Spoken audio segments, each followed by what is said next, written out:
Hotel की चादर हमेशा सफेद ही क्यों होती है, इसके पीछे का सीक्रेट क्या है और इंडियन आर्मी का एक ऐसा बकरा जिसे हवलदार की रैंक दी गई, लेकिन क्यों, जानेंगे वीडियो के लास्ट में। नंबर 8, आप जब भी किसी होटल में जाते हैं तो आपको बेड पर हमेशा सफेद रंग की चादर देखने को मिलती है, पर क्या आपने कभी सोचा है कि सफेद रंग तो गंदा भी जल्दी ही होता है। इसके बावजूद होटल्स सफेद बेडिंग का इस्तेमाल ही क्यों करते हैं? इसके पीछे कई कारण है। वेस्टिन नाम की होटल चेन ने 1990 में एक सर्वे किया जिसमें उन्होंने पाया कि जो लोग होटल आते हैं उन्हें सफेद रंग के बेड काफी लग्जूरियस फील देते हैं और तब से होटल्स में सफेद बेडिंग का इस्तेमाल होने लगा। साथ ही सफेद रंग दिमाग को शांत भी करता है। ऐसे में सफेद बेडिंग देखकर कस्टमर काफी शांत हो जाता है। सफेद चादर पर दाग भी नहीं लगते और ब्लीचिंग होने की वजह से इन्हें साफ करना भी आसान होता है। नंबर 7, अगर आप कभी जयपुर गए हैं तो आपने हवा महल तो देखा ही होगा, पर आज हम आपको हवा महल के बारे में एक ऐसा फैक्ट बताने जा रहे हैं जिसके बारे में सुनकर आपके होश उड़ जाएंगे। हवा महल दुनिया की इकलौती 5 मंजिला इमारत है जिसकी कोई नींव है ही नहीं। हवा महल की आगे वाली दीवार की मोटाई 8 इंच है और यही दीवार है जो हवा महल को सदियों से संभाले हुए है। नंबर 6, अगर आप कभी किसी समंदर में फंस जाएं और अचानक आपको प्यास लगने लगे तो आप क्या करेंगे?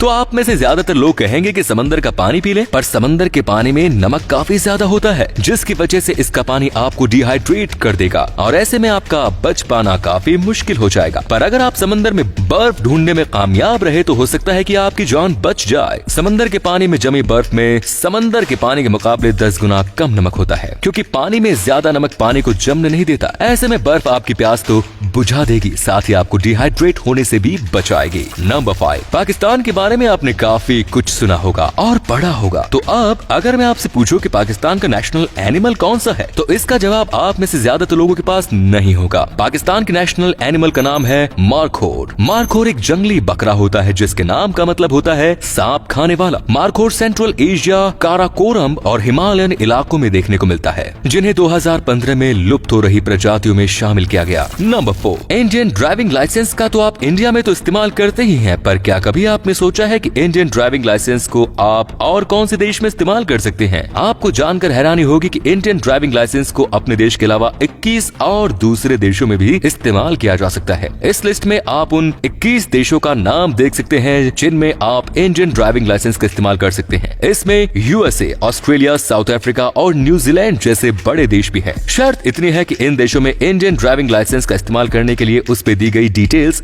इंग्लिश में होनी चाहिए। नंबर 3, अलेक्जेंडर ग्राहम बेल के बारे में तो आपने सुना ही होगा। उनका आविष्कार ही था जिसकी मदद से आज आप हजारों किलोमीटर दूर बैठे व्यक्ति से भी आसानी से बात कर सकते हैं। पर क्या आप जानते हैं कि टेलीफोन का आविष्कार करने वाले बेल टेलीफोन पर इस्तेमाल करके कभी अपनी फैमिली से बात नहीं कर पाए। बेल की फैमिली में उनकी माँ और उनकी बीवी 2 ही लोग थे और दोनों ही सुन नहीं सकते थे, इसीलिए उनसे टेलीफोन पर बात करना पॉसिबल था ही नहीं। नंबर 2, इस तस्वीर में जो आप कलाकृति देख रहे हैं ये एक लॉक है, नाम है डिटेक्टर्स लॉक, वो भी 17th सेंचुरी का। कमाल के इस लॉक में कमाल के फीचर्स भी हैं, वो भी एक नहीं बल्कि ढेर सारे। पहला फीचर है इसमें लगा काउंटर। दोस्तों ये लॉक गिनती करता है इस लॉक को कितनी बार लॉक और अनलॉक किया गया। आप चाहे तो इस सर्कल में देखकर पता भी लगा सकते हैं। आपको जानकर हैरानी तो तब होगी जब आपको ये पता चलेगा कि इस ताले में दिखने वाली हर चीज अपने आप में एक फंक्शन है। जैसे इस आदमी के हाथ मौजूद ये पॉइंटर वो गिनती बताता है जिससे ये पता चले कि ये कितनी बार खोला गया, और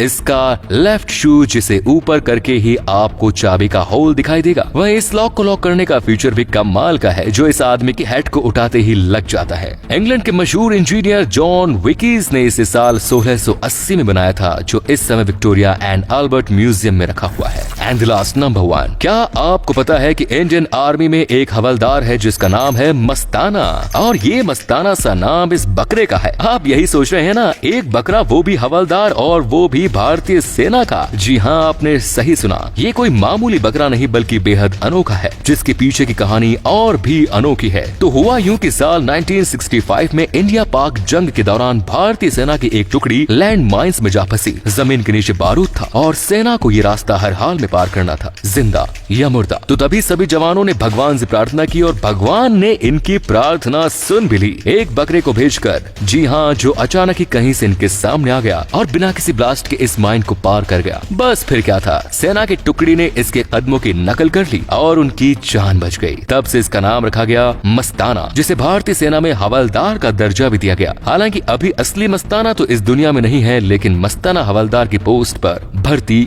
आज भी होती है। दोस्तों, अगर आपको ये वीडियो अच्छा लगा तो आप अपने दोस्तों के साथ इसे शेयर जरूर करें। इससे हमें मोटिवेशन मिलता है और भी अच्छी वीडियोस लगातार बनाते रहने के लिए। अपने 5 मिनट देने के लिए बहुत बहुत धन्यवाद। ऐसे ही वीडियोस देखते रहने के लिए सीक्रेट इंडियन टीवी को अभी फॉलो करें। धन्यवाद।